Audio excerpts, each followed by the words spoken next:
हाँ जी, चलिए तो अब अपन बात करते हैं यहाँ पर नेक्स्ट ग्लैंड की। नेक्स्ट ग्लैंड कौन सी? Adrenal gland. नेक्स्ट अपन बात कर रहे हैं यहाँ पर एड्रीनल ग्लैंड के बारे में।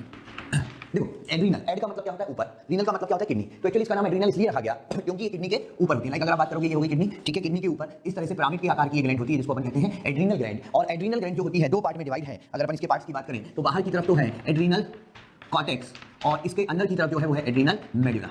तो जो कॉर्टेक्स होता है, इसका कॉर्टिकल पार्ट है, जो एड्रीनल कॉर्टेक्स है, इसकी ओरिजिन जो आपको मिलेगी, ये ओरिजिन होती है मेसोडर्मल, और मेडुला जो होती है इसकी ओरिजिन होती है एक्टोडर्मल। जैसे कि मैंने पहले भी बात करी थी, हमने कहा था जो ग्लैंड ब्रेन में होती है, मस्तिष्क में होती है, उसकी ओरिजिन क्या है? एक्टोडर्मल। उसके बाहर वाली सारी एंडोडर्मल। उसमें अपवाद या एक्सेप्शन क्या पढ़ा था? Adrenal gland. मैंने कहा था कि एड्रीनल ग्लैंड की ओरिजिन अपन अलग से पढ़ेंगे, तो वो ये है ओरिजिन कि मेडुला, जो एड्रीनल मेडुला होगा, उसकी ओरिजिन क्या होगी? एड्रीनल मेडुला की, एड्रीनल कॉर्टेक्स की जो ओरिजिन होगी वो मेसोडर्मल, मेडुला की ओरिजिन एक्टोडर्मल। ठीक है, तो दो पार्ट में डिवाइड है। अच्छा, अब पहले अपन इसमें बात करते हैं एड्रीनल कॉर्टेक्स के बारे में। पहले जो अपन पढ़ना है वो है कॉर्टेक्स वाला भाग। तो देखो, कॉर्टेक्स वाला भाग जो होता है वो खुद 3 लेयर में डिवाइड होता है। अगर अपन एड्रीनल कॉर्टेक्स की बात करेंगे ना, यहाँ पर ये देखो इस तरह से अगर अपन एड्रीनल ग्लैंड बनाते हैं यहाँ पर, ठीक है बेटा, तो यहाँ पर देखो इसमें 3 लेयर होंगी कॉर्टेक्स वाले पार्ट में।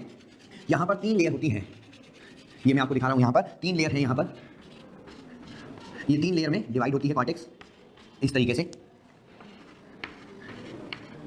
3 सेल की लेयर होती है यहाँ पर।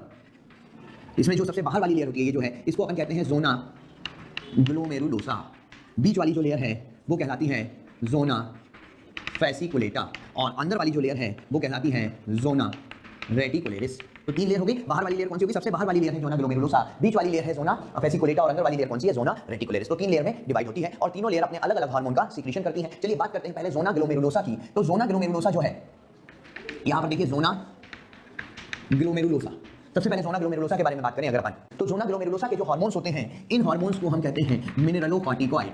क्या कहते हैं? मिनरलोकॉर्टिकॉइड। ठीक है, जो जोना ग्लोमेरुलोसा के जो हार्मोन्स हैं वो हार्मोन्स क्या कहलाते हैं? मिनरलोकॉर्टिकॉइड कहलाते हैं। और मिनरलोकॉर्टिकॉइड ग्रुप का जो मेन हार्मोन होता है वो है एल्डोस्टेरॉन। इसका जो हार्मोन है वो हार्मोन का नाम क्या है? एल्डोस्टेरॉन इसको कहा जाता है। एल्डोस्टेरॉन का फंक्शन क्या है भाई? तो देखो, एल्डोस्टेरॉन जो है अपन एक्सक्रीटरी सिस्टम में पढ़ते हैं, जब सर्जन तंत्र पढ़ रहे होते हैं उस सभी पदार्थ के बारे में, तो वहां पर पढ़ते हैं अपन एल्डोस्टेरॉन। एल्डोस्टेरॉन क्या करता है? नेफ्रॉन में जो है वो सोडियम का अवशोषण करवाता है, सोडियम के अवशोषण को बढ़ाता है, अपन ये कह सकते हैं। सोडियम का अवशोषण करवाता है, तो ये क्या करेगा? जब सोडियम का अवशोषण कराएगा तो जो ब्लड प्रेशर है वो ब्लड प्रेशर को बढ़ाने में हेल्प करता है, ब्लड प्रेशर को बढ़ा के रखता है। इसलिए अपन इसको कहते हैं salt retaining hormone. Salt retaining hormone, क्योंकि ये बॉडी में सोडियम के अवशोषण को बढ़ाता है, सोडियम के उत्सर्जन को कम करता है और सॉल्ट को रिटेन करके रखता है, सॉल्ट को रोक कर रखता है। इसलिए इसको क्या कहा जाता है? सॉल्ट रिटेनिंग हार्मोन कहा जाता है। और ये जो पोटेशियम है, ब्लड में जो पोटेशियम है उसको क्या करता है? कम करता है। पोटेशियम को कम करता है, सोडियम को बढ़ाने का काम करता है। ठीक है, तो पोटेशियम को कम करता है, इसलिए इसको कहा जाता है हाइपोकैलेमिक। हाइपोकैलेमिक, हाइपो मतलब कम, कैलेमिक का मतलब के मतलब पोटेशियम से है। ठीक है, तो ये पोटेशियम को कम करने का काम करेगा। तो सोडियम को तो बढ़ाएगा, पोटेशियम को क्या करेगा? पोटेशियम को कम करेगा भाई। ठीक है, अब दूसरा जो है यहाँ पर दूसरी लेयर जो है, बीच वाली लेयर कौन सी है? जोना फैसिकुलेटा। जो बीच वाली लेयर की अगर अपन बात करें तो बीच वाली लेयर कौन सी आ जाएगी? जोना फैसिकुलेटा। तो चलिए जोना फैसिकुलेटा की बात करते हैं। तो यहाँ पर जो जोना फैसिकुलेटा होती है, इससे जो हार्मोन सीक्रेट होते हैं वो है ग्लूकोकॉर्टिकॉइड्स। यहाँ के जो हार्मोन्स हैं वो हार्मोन क्या कहलाते हैं? ग्लूकोकॉर्टिकॉइड कहलाते हैं। और ये जो ग्लूकोकॉर्टिकॉइड होते हैं, इस ग्रुप का मेन हार्मोन होता है कॉर्टिसोल। ठीक है, कॉर्टिसोल होता है। ग्लूकोकॉर्टिकॉइड क्यों कहा गया? क्योंकि ग्लूकोज से संबंधित है। जैसे यहाँ पर इसको मिनरलोकॉर्टिकॉइड कहा गया था। मिनरलोकॉर्टिकॉइड क्यों कहा गया? क्योंकि मिनरल से संबंधित है। इसी तरह से इसको ग्लूकोकॉर्टिकॉइड क्यों कहा गया? क्योंकि ये ग्लूकोज से रिलेटेड है। क्या करता है ये? चलो ग्लूकोज से रिलेटेड है तो ब्लड में जो ग्लूकोज होता है, ब्लड के ग्लूकोज को बढ़ाने का काम करता है। ब्लड ग्लूकोज को बढ़ाता है मतलब कौन सा प्रभाव? जो भी इफेक्ट, जो भी ब्लड ग्लूकोज को बढ़ाए उसके इफेक्ट को हम क्या बोलते हैं? उसके इफेक्ट को हम कहते हैं डायमेटोजेनिक इफेक्ट। तो एक तरह से ये कौन सा इफेक्ट दिखाता है? ये दिखाता है डायमेटोजेनिक इफेक्ट। ठीक है, अब ग्लूकोज को कैसे बढ़ाता है भाई? तो ग्लूकोज के लिए ये क्या करता है? ग्लूकोनियोजेनेसिस, अपन ने पढ़ा था, ध्यान होगा आपको, ग्लूकोनियोजेनेसिस। ग्लूकोनियोजेनेसिस को बढ़ाता है। ग्लूकोनियोजेनेसिस को बढ़ाने का मतलब ये नॉन कार्बोहाइड्रेट से कार्बोहाइड्रेट बनवाता है, ग्लूकोज बनवाता है। ठीक है, दूसरा ये क्या करता है? ग्लाइकोजिनोलाइसिस। ग्लाइकोजिनोलाइसिस मतलब ग्लाइकोजन को क्या करता है? तोड़ता है। तो ग्लाइकोजन टूटेगा तब भी ग्लूकोज बनेगा। तो इस तरीके से ये क्या करता है? ब्लड में ग्लूकोज को बढ़ाने का काम करता है। ठीक है, इसके बाद ये एंटी एलर्जिक है, एंटी एलर्जिक है, इम्यूनोसप्रेसिव है। इम्यूनोसप्रेसिव है जिसको अपन क्या बोलते हैं? प्रतिरक्षा संदमक। ठीक है, अब ये देखो एंटी एलर्जी, पहली बात तो एलर्जी क्या होती है? जब हमारा इम्यून सिस्टम या प्रतिरक्षा तंत्र ज्यादा संवेदी हो जाता है तो हम उसको क्या बोलते हैं? एलर्जी कहते हैं। ठीक है, तो ये एलर्जी को रोकता है। क्यों? क्योंकि प्रतिरक्षा तंत्र को सप्रेस करके रखता है, प्रतिरक्षा तंत्र को ज्यादा रिएक्टिव, ज्यादा एक्टिव नहीं होने देता। ठीक है, अत्यधिक क्रियाशील नहीं होने देता। तो इम्यूनोसप्रेसिव लिखा हुआ है, प्रतिरक्षा संदमक, प्रतिरक्षा को जरूरत से ज्यादा बढ़ने नहीं देता। ठीक है, और ये साथ ही साथ जो है एंटी इन्फ्लेमेटरी भी है।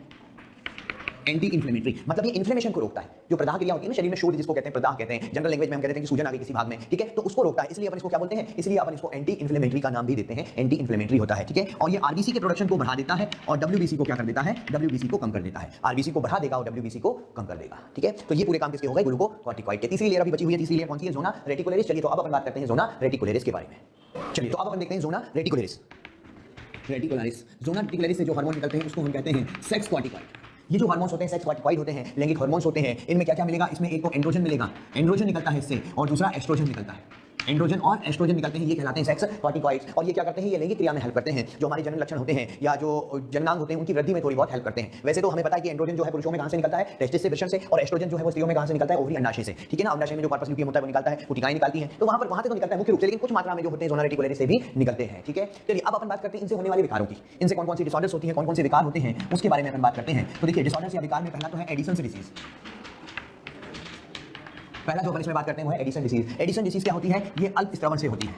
अल्पस्रावन, किसका अल्पस्रावन, अल्पस्रावन मेनली एल्डोस्टेरॉन और कॉर्टिसोल। तो एल्डोस्टेरॉन और कॉर्टिसोल के अल्पस्रावन से हाइपोसिक्रीशन से जो रोग होता है, जो डिसऑर्डर होती है, उसको हम क्या बोलते हैं, उसको हम कहते हैं एडिशन डिसीज या एडिसन रोग कहा जाता है उसको। ठीक है, दूसरा अपन बात करते हैं कुशिंग सिंड्रोम। कुशिंग सिंड्रोम कहते हैं भाई, कुशिंग सिंड्रोम कैसे होता है, तो कुशिंग सिंड्रोम जो होता है केवल ये कॉर्टिसोल से होता है मेनली। कॉर्टिसोल अगर हो जाए, कॉर्टिसोल के अल्पस्रावन से, कॉर्टिसोल का अगर स्राव कम हो जाए तो उससे जो रोग होता है उसको हम क्या बोलते हैं, उसको हम कहते हैं कुशिंग सिंड्रोम। अच्छा, इनके लक्षण क्या होंगे भाई, ये जो रोग पड़ रहे हैं, देखो इसमें जैसे अपन ने बात करी एल्डोस्टेरॉन और कॉर्टिसोल कम निकल रहे हैं, तो एल्डोस्टेरॉन के जो भी काम है वो कम हो जाएंगे, कॉर्टिसोल का जो भी काम है वो कम हो जाएगा। यहाँ पर देखिए जैसे कॉर्टिसोल कम निकल रहा है तो क्या होगा, कॉर्टिसोल का जो भी काम होगा वो कम हो जाएगा। ठीक है, फिर इसके बाद अपन बात करते हैं यहाँ पर एल्डोस्टेरॉइडिज्म। एल्डोस्टेरॉइडिज्म में इसको हम क्या बोलते हैं, कौन से डिसीज कहते हैं। तो देखो एल्डोस्टेरॉइडिज्म में कौन से डिसीज में क्या होता है, एल्डोस्टेरॉन का सिक्रीशन बढ़ जाता है, एल्डोस्टेरॉन का अतिस्रावन।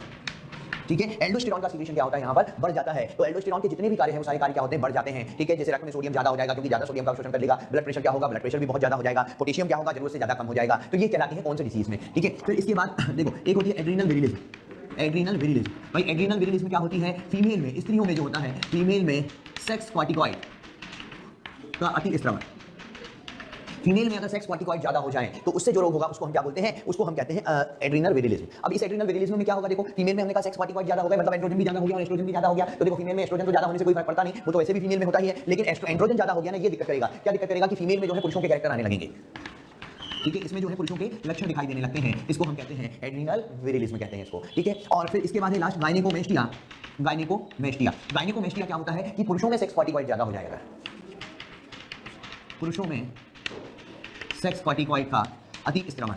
भाई पुरुषों में अगर सेक्स कॉर्टिकॉइड ज्यादा हो जाएंगे तो उससे होने वाली जो डिसीज होती है वो डिसीज क्या कहलाती है, गायनेकोमेस्टिया कहलाती है। अब भाई पुरुषों में सेक्स कॉर्टिकॉइड ज्यादा होगा, इसका मतलब क्या है, तो भाई इसका मतलब ये है कि भाई पुरुषों में एंड्रोजन और एस्ट्रोजन ज्यादा हुआ। तो अब देखो पुरुषों में एंड्रोजन ज्यादा होने से तो कोई फर्क पड़ेगा नहीं, क्योंकि बहुत थोड़ा सा वैसे भी पुरुषों में एंड्रोजन होता है, लेकिन एस्ट्रोजन भी तो ज्यादा हुआ साथ में। तो एस्ट्रोजन पुरुषों में ज्यादा होगा तो क्या होगा, तो पुरुषों में जो दुग्ध ग्रंथियां फीमेल के कैरेक्टर आ जाएंगे। फीमेल के कैरेक्टर आ जाना मतलब जैसे कि एक एग्जांपल उसका ये है कि पुरुषों में जो दुग्ध ग्रंथियां होती हैं वो क्या हो जाएंगी, वो यहाँ पर डेवलप हो जाएंगी, उनकी जो मेमोरी ग्लैंड्स होती हैं, मेमोरी ग्लैंड्स डेवलप हो जाती हैं। तो यहाँ पर गायनेकोमेस्टिया में क्या होगा, पुरुषों में जो दुग्ध ग्रंथि होती है, दुग्ध ग्रंथि का विकास हो जाता है, वो विकसित हो जाती है। ठीक है, इसको हम क्या बोलते हैं, गायनेकोमेस्टिया। तो एड्रीनल कॉर्टेक्स के जो हार्मोन्स हैं उनसे होने वाली ये सारी डिसऑर्डर्स हैं। ठीक है, बात समझ में आ गई यहाँ पर। चलिए और इसमें एक चीज थोड़ी सी यहाँ गलत हुई, कुशिंग सिंड्रोम वाली ध्यान दीजिए। कुशिंग सिंड्रोम अल्पस्रावन नहीं, वो अल्पोरति में दिक्कत हुई, अतिस्रावन से होती है बेटा। कॉर्टिसोल का अतिस्रावन अगर हो जाए तो होती है, मैंने अल्प लिख दिया था, अल्प नहीं। कुशिंग सिंड्रोम कैसे होती है, कॉर्टिसोल के अतिस्रावन से। और अगर अतिस्रावन एल्डोस्टेरॉन का हो जाए तो उससे क्या हो जाती है, एल्डोस्टेरॉइडिज्म या कौन सी डिसीज। ठीक है, अल्पस्रावन वाली तो एक ही डिसऑर्डर है, कौन सी है, वो एडिशन डिसीज है। ठीक है, तो वो अतिस्रावन ध्यान रखना, करेक्ट कर लेना। ठीक है, चलिए अब अपन ये तो हो गया एड्रीनल कॉर्टेक्स वाली बात। अब अपन देखते हैं यहाँ पर एड्रीनल मेडुला। भाई कॉर्टेक्स के बाद नेक्स्ट किस पर आते हैं अपन, कॉर्टेक्स के बाद आते हैं एड्रीनल मेडुला पर। देखिए एड्रीनल मेडुला जो होता है इसको हम कहते हैं कि ये अनुकंपी तंत्रिका तंत्र जो हमारा होता है, अनुकंपी तंत्रिका तंत्र का विस्तार है जो होता है, जो हमारा अनुकंपी तंत्रिका तंत्र होता है, सिंपैथेटिक नर्वस सिस्टम, उसका ही विस्तार है। मतलब कहने का मतलब ये है कि जो कार्य एड्रीनल मेडुला के हैं वही कार्य अनुकंपी तंत्रिका तंत्र के भी होंगे, या ये कह सकते हैं कि जो कार्य हम अनुकंपी तंत्रिका तंत्र के हैं वही कार्य एड्रीनल मेडुला के भी होंगे। ठीक है, इसके जो हार्मोन्स होते हैं, इसके हार्मोन्स जो हैं वो कहलाते हैं कैटेकोलामाइन।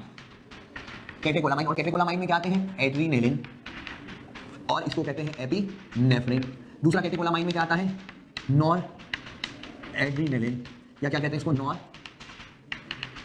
एपिनेफ्रिन।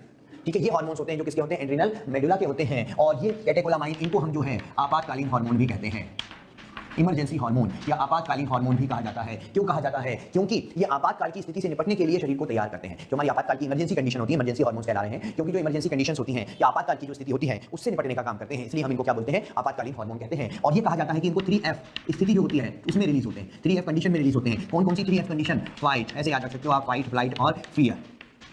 इन 3F की स्थिति में ये निकलते हैं। भाई फाइट जब कोई लड़ाई होगी, फ्लाइट जब हम फ्लाई करेंगे उड़ेंगे, या फिर फियर जब डर लगता है, उन स्थिति में ये रिलीज होते हैं। और ये क्या करते हैं, इन स्थिति से निपटने के लिए शरीर को तैयार करते हैं, हमारी बॉडी को तैयार करते हैं, प्रिपेयर करते हैं कि हमारा शरीर जो है वो इन स्थितियों से निपट सके। तो अब भाई इनके कार्य क्या होंगे, देखो इनके कार्य दोनों ही हार्मोन के कार्य लगभग समान होते हैं, चाहे वो एड्रीनलिन हो या नॉन एड्रीनलिन हो। हालांकि यहाँ मुख्य रूप से एड्रीनलिन निकलता है 80% और 20% निकलता है नॉन एड्रीनलिन। तो ये जो है आपातकाल से निपटने के लिए, अब आपातकाल में क्या क्या कंडीशन होगी वो आप देख लो, वो सारे कार्य इसके हैं। मतलब देखो एक एज्यूम करो कि आपके सामने शेर आ गया भाई, ठीक है, शेर आ गया तो क्या होगा, इसके साथ आपके साथ शेर के साथ नहीं, आपके साथ जो भी होगा वो सारा क्या है, वो सारा एड्रीनल मेडुला का काम है और वही सारा अनुकंपी तंत्रिका तंत्र का भी काम है, ठीक है। अब क्या क्या होगा भाई, अगर शेर सामने आ गया तो शेर सामने आ गया तो हमें पता है हमारी जो हार्ट बीट है, हृदय स्पंदन दर क्या होगी, बढ़ जाएगी, जिसको अपन क्या बोलते हैं, टेकीकार्डिया, ठीक है। हृदय स्पंदन दर क्या होगी, बढ़ जाएगी, हार्ट बीट बढ़ जाएगी, जिसको हम क्या कहेंगे, टेकीकार्डिया। दूसरा जो है ब्रीथ रेट, श्वसन दर जो होती है वो भी क्या होगी, बढ़ जाएगी, जिसको हम क्या बोलते हैं, हाइपरनोइक, श्वसन दर भी बढ़ गई भाई, ठीक है। उसके अलावा क्या होगा, ब्लड प्रेशर बढ़ गया, ब्लड प्रेशर भी बढ़ जाएगा, हाइपरटेंशन कहते हैं इसको, ब्लड प्रेशर बढ़ जाएगा, पुतलियां जो होंगी हमारी फैल जाएंगी, तो पुतलियों का फैलना, और क्या होगा, पसीना आने लगेगा, ठीक है, रोंगटे खड़े हो जाएंगे। अच्छा जो रोंगटे खड़े होते हैं, जो शरीर के रोंग खड़े हो जाते हैं ना, जिसमें रोंगटे खड़े होना, वो कौन से मसल के संकुचन से होते हैं, अरेक्टर पाइली पेशियों का संकुचन। तो नेक्स्ट जो है वो अरेक्टर पाइली पेशियों का क्या होगा, संकुचन होगा। भाई अरेक्टर पाइली पेशियों का संकुचन होगा तो उससे क्या होगा, रोंगटे खड़े हो जाएंगे। जो हमारे शरीर के रोम होते हैं उनकी जड़ों में ये पेशियां होती हैं, जिनके संकुचित होने से रोंगटे मतलब हमारी जो रोम होते हैं वो खड़े हो जाते हैं, ठीक है। तो अरेक्टर पाइली पेशियों का संकुचन हो जाएगा। अच्छा यहाँ पर लार या मुंह जो है वो सूख जाएगा, लार का स्राव कम हो जाएगा तो मुंह सूख जाएगा, जो सलाइवेशन है वो लार का स्राव क्या होगा, कम होगा ना भाई। शेर सामने आ गया तो ऐसा तो नहीं होता कि लार टपकने लगे हमारी, भाई वो शेर की टपकेगी वो अलग बात है, उसका एड्रीनल मेडुला काम नहीं कर रहा है, उनका अनुकंपी तंत्रिका तंत्र भी काम नहीं कर रहा है, जिसका कर रहा है उसकी क्या हो गया, लार उसका कम हो गई तो मुंह सूख गया, ठीक है। जितने भी पाचन गतिविधियां हैं वो सारी कम हो जाएंगी, पाचन की जो भी गतिविधियां होती हैं वो गतिविधियां क्या हो जाती हैं, कम हो जाती हैं, ठीक है। उसके बाद यहाँ पर रक्त में ग्लूकोज बढ़ जाता है, रक्त में ग्लूकोज की मात्रा क्या हो जाती है, बढ़ जाती है, क्योंकि आप देख रहे हैं सारी जो ब्रीथ रेट तेज हो गई, हार्ट बीट तेज हो गई, ब्लड प्रेशर बढ़ गया और पेशियों का संकुचन, बहुत सारी चीजें हो रही हैं। इन सब के लिए ऊर्जा चाहिए, इन सब के लिए एनर्जी चाहिए, तो क्या होता है उसके लिए जो भी जो एनर्जी है वो कहाँ से मिलेगी, ग्लूकोज से। तो हमारे शरीर का क्या होता है, जो लिपिड होता है, जो प्रोटीन होता है, जो ग्लाइकोजन होता है, वो सारा किसमें कन्वर्ट होने लगता है, ग्लूकोज में कन्वर्ट होने लगता है, ठीक है। और साथ ही साथ यहाँ पर जो है वाहिनी संकुचन हो जाएगा, वाहिनी रक्त वाहिनियों का संकुचन होगा। कौन सी रक्त वाहिनी है, त्वचा की रक्त वाहिनियों का संकुचन हो जाएगा। क्यों संकुचन हो जाएगा, क्योंकि त्वचा की रक्त वाहिनियां, त्वचा में रक्त की जरूरत अभी बहुत कम है, तो त्वचा में रक्त की जरूरत अगर कम है तो रक्त वाहिनियां वहां की संकुचित हो जाएंगी, क्योंकि रक्त की जरूरत कहां ज्यादा है, पेशियों में ज्यादा है, ठीक है, क्योंकि दौड़ना भागना पड़ सकता है, तो भाई उसके लिए पेशियों में रक्त की जरूरत क्या है, ज्यादा है। तो यहाँ पर त्वचा में रक्त वाहिनी का संकुचन हो जाएगा, जिससे त्वचा की तरफ रक्त कम जाएगा, यकृत में, पेशियों में, हृदय में रक्त की जो मात्रा होगी वो बढ़ जाएगी, क्योंकि वहां पर ज्यादा जरूरत है इसकी। और इसके बाद क्या होगा, जो हमारे ध्यान रखिएगा, लेकिन एक बात मैं आपको बता दूं, मूत्राशय की जो पेशियां हैं, मूत्राशय की पेशियां जो है रिलैक्स रहेंगी, उनमें शिथिलन रहेगा, उनमें संकुचन नहीं होगा, क्योंकि मूत्राशय की पेशियां संकुचित होती है तो मिक्सुरेशन होता है, जो हमारा मूत्र बाहर निकलता है। लेकिन ध्यान रखना ऐसा ना हो कि आपको हमने बोला कि डर लगेगा तो क्या क्या होगा, तो आप बोलो मूत्राशय की पेशियों का भी संकुचन हो जाएगा, नहीं, इसका काम नहीं है। मूत्राशय की पेशियों का क्या शिथिलन होगा, ऐसे याद रखना कि शेर अभी इतनी ज्यादा पास नहीं आया कि संकुचन हो सके, ठीक है। तो मूत्राशय की पेशियां क्या रहेंगी, अभी शिथिलन अवस्था में रहेंगी। तो ये सारे कार्य जो है वो किसके हैं, ये सारे कार्य एड्रीनल मेडुला के हैं। तो अभी तक जो अभी हमने पढ़ा वो क्या पढ़ा, एड्रीनल ग्रंथि के बारे में, इसमें हमने एड्रीनल कॉर्टेक्स भी पढ़ा और एड्रीनल मेडुला भी पढ़ा, ठीक है। चलिए आगे देखते हैं अगली ग्रंथि, अगली ग्लैंड जो है जिसको हम कहते हैं थाइमस। तो चलिए थाइमस के बारे में पढ़ते हैं। तो अब अपन बात करते हैं यहाँ पर अगली ग्रंथि की। अगली ग्रंथि कौन सी, थाइमस। अच्छा थाइमस जो ग्लैंड होती है ना, ये हमारी बोन होती है, कौन सी बोन है, स्टर्नम, जो चेस्ट बोन होती है ना, स्टर्नम छाती में, यहाँ पर इस स्टर्नम या उरोस्थी कहते हैं इसको, उरोस्थी के पीछे होती है, उरोस्थी के पीछे की तरफ होती है। ये जो है उरोस्थी के पश्चात जो है ये आकार में धीरे धीरे घटना शुरू हो जाती है और वृद्ध अवस्था तक जाते जाते ये नष्ट हो जाती है। तो 12 से 14 वर्ष के बाद इसका आकार जो होता है वो धीरे धीरे क्या होने लगता है, कम होने लगता है। और ये जो ग्लैंड होती है वो वृद्धावस्था में, ये जो है वृद्धावस्था में क्या हो जाती है, ये नष्ट हो जाती है, ठीक है। तो चलिए ये जो ग्लैंड होती है बेसिकली दो भागों में विभाजित होती है। ये भी इसमें अपन एक भाग तो होता है कॉर्टेक्स, इसको इस तरीके से अपन बना सकते हैं। देखो मैं आपको दिखाता हूं, यहाँ पर दो भाग होते हैं इसके। इसमें जो बाहर वाला भाग होता है वो होता है कॉर्टेक्स और अंदर वाला भाग जो होता है वो मेडुला होता है। दो भागों में डिवाइडेड है, विभाजित है, बाहर की तरफ कॉर्टेक्स, अंदर की तरफ मेडुला। ये जो ग्रंथि होती है इसमें जो टी लसिकाणु होते हैं हमारे, भाई लसिकाणु कितने प्रकार के होते हैं, दो प्रकार के होते हैं ना। अगर अपन लसिकाणु की बात करें, जो लसिकाणु या लिम्फोसाइट कहते हैं, इसमें दो प्रकार के होते हैं, बी और टी लिम्फोसाइट। भाई दो प्रकार के लसिकाणु होते हैं, एक तो हो गया बी, दूसरा हो गया टी। अब जो बी लसिकाणु होते हैं, देखो इनका उत्पत्ति चाहे बी हो या टी हो, दोनों की ही अगर उत्पत्ति की बात करें अगर हम, तो अस्थि मज्जा में होती है उत्पत्ति, बोन मैरो में होती है, बोन मैरो या अस्थि मज्जा में, दोनों की ही उत्पत्ति, दोनों लसिकाणुओं की, जो अपन 12th क्लास के चैप्टर में पूरा डिटेल में पढ़ते हैं, जो ह्यूमन हेल्थ एंड डिसीज वाला चैप्टर है उसमें पूरी डिटेल आती है यहाँ पर। लेकिन फिर भी मैं बता दे रहा हूँ रेफरेंस के लिए कि लसिकाणु जो होते हैं बी और टी दोनों प्रकार की, उत्पत्ति दोनों की अस्थि मज्जा में होती है। और जो बी लसिकाणु होते हैं इनका परिपक्वन भी अस्थि मज्जा में होता है, लेकिन टी लसिकाणुओं का जो परिपक्वन होता है वो थाइमस में होता है, ठीक है। टी लसिकाणुओं का परिपक्वन जो है, टी लसिकाणु जो होंगे इनका परिपक्वन और जो विभेदन होगा, विभेदन ये कहां पर होता है, ये इस ग्लैंड में होता है, थाइमस में। ये कहां पर होगा, थाइमस में, उरोस्थी में होता है इसका परिपक्वन भी और इनका विभेदन भी, ठीक है। तो यहाँ पर अब बी लसिकाणु जैसे कि हम प्रतिरक्षा तंत्र पढ़ते हैं ना, तो हमारे बी लसिकाणु जो होते हैं वो तो एंटीबॉडी बनाते हैं। बी लसिकाणु जो है प्लाज्मा सेल्स बनाएंगे, प्लाज्मा सेल्स एंटीबॉडी बनाएंगे, मतलब जो एंटीबॉडी प्रतिरक्षा बनती है वो किसके कारण बनती है, बी लसिकाणुओं के कारण बनती है। और बी लसिकाणु के कारण एंटीबॉडी बनती है और एंटीबॉडी के कारण जो प्रतिरक्षा होती है, जैसे बी सेल्स हो गई, बी लसिकाणु हो गए, ये बनाती है प्लाज्मा सेल्स, ये पूरी प्रक्रिया ये होती है और प्लाज्मा सेल्स बनाती हैं फिर एंटीबॉडी। और ये जो प्रतिरक्षा होती है इसको हम कहते हैं तरल प्रतिरक्षा, ये प्रतिरक्षा कहलाती है तरल प्रतिरक्षा, जो एंटीबॉडी के माध्यम से होती है। दूसरा जो टी सेल्स होती है हमारे, जो टी लसीकाणु होते हैं, इनसे जो प्रतिरक्षा होती है इनको हम कहते हैं कोशिका माध्यिक प्रतिरक्षा। कोशिका माध्यिक प्रतिरक्षा ये कहलाती है कोशिका माध्यिक प्रतिरक्षा, जो किसके कारण होती है? टी लसीकाणुओं के कारण होती है। तो अब थाइमस अगर पूछा जाए तो थाइमस तो सीधे सीधे किससे संबंधित है? टी लसीकाणुओं से, क्योंकि यहाँ पर टी लसीकाणुओं का परिपक्वन और विभेदन हो रहा है। तो थाइमस का सीधे सीधे संबंध किससे है? कोशिका माध्यिक प्रतिरक्षा से। लेकिन दूसरी बात, ये जो टी सेल्स होती हैं जब ये परिपक्व हो जाती हैं तभी जाकर ये बी सेल्स को भी एक्टिवेट करती हैं, जिससे कि बी सेल एंटीबॉडी बनवा सके। ठीक है, टी सेल खुद कोशिका माध्यिक प्रतिरक्षा बनाती हैं, ठीक है, जो भी प्रतिजन आया उसके सीधे कोशिका पर अटैक करती हैं। तो टी सेल किससे रिलेटेड है? कोशिका माध्यिक प्रतिरक्षा से। और हमने कहा कि टी सेल का परिपक्वन कहां पर होता है? थाइमस में। तो थाइमस भी किससे रिलेटेड है? कोशिका माध्यिक प्रतिरक्षा से। लेकिन टी सेल्स ही किसको एक्टिवेट करती हैं? किसको स्टिमुलेट करती हैं? बी सेल्स को, तभी एंटीबॉडी बनती है। मतलब ये तरल प्रतिरक्षा के लिए भी सहायक है। भाई डायरेक्टली इनका रिलेशन तो किससे है? कोशिका माध्यिक प्रतिरक्षा से। लेकिन इनडायरेक्टली इनका रिलेशन किससे है? एंटीबॉडी प्रतिरक्षा या तरल प्रतिरक्षा से। तो ये दोनों ही प्रकार की प्रतिरक्षा के लिए जिम्मेदार है। ठीक है, अब यहाँ पर थाइमस में अपन ने कहा टी लसीकाणुओं का परिपक्वन होता है, तो इस कारण से इसको थाइमस को क्या बोलते हैं? टी लसीकाणुओं की प्रशिक्षणशाला कहा जाता है। टी लसीकाणुओं की थाइमस को क्या कहा जाता है? टी लसीकाणुओं की प्रशिक्षणशाला है। ये ट्रेनिंग स्कूल है इसका, training school of T lymphocyte कहते हैं हम इनको। टी लसीकाणुओं की प्रशिक्षणशाला कहा जाता है किसको? थाइमस को। ठीक है, दूसरा, अब ये प्रतिरक्षा, भाई टी लसीकाणु है तो प्रतिरक्षा से संबंधित है ना ये सब, तो चाहे वो कोशिका माध्यिक प्रतिरक्षा हो चाहे वो तरल प्रतिरक्षा हो, इसका मतलब थाइमस प्रतिरक्षा से संबंधित है। इसलिए थाइमस को एक और नाम दिया गया है। थाइमस को हम प्रतिरक्षा का सिंहासन भी कहते हैं। थाइमस के लिए हम क्या यूज करते हैं? प्रतिरक्षा का सिंहासन भी कहा जाता है इसको। थ्रोन ऑफ इम्यूनिटी या प्रतिरक्षा का थ्रोन ऑफ इम्यूनिटी या प्रतिरक्षा का सिंहासन कहते हैं इसको। ठीक है, अच्छा, अब हमने कहा कि वृद्धावस्था में ये नष्ट हो जाती है। भाई वृद्धावस्था में ये नष्ट हो जाती है, तो वृद्ध लोगों की आपने देखा होगा प्रतिरक्षा तंत्र थोड़ा सा कमजोर होता है। तो वृद्ध लोगों में प्रतिरक्षा तंत्र कमजोर होने का एक कारण ये भी होता है कि थाइमस वहां पर नष्ट हो चुकी होती है वृद्धावस्था तक जाते जाते। इसलिए वृद्धावस्था में जो है प्रतिरक्षा तंत्र थोड़ा सा कमजोर हो जाता है, क्योंकि ये मुख्य रूप से किससे संबंधित है? ये मुख्य रूप से प्रतिरक्षा से ही संबंधित है। ठीक है, इससे जो हार्मोन निकलेगा, उस हार्मोन को हम कहते हैं थाइमो से।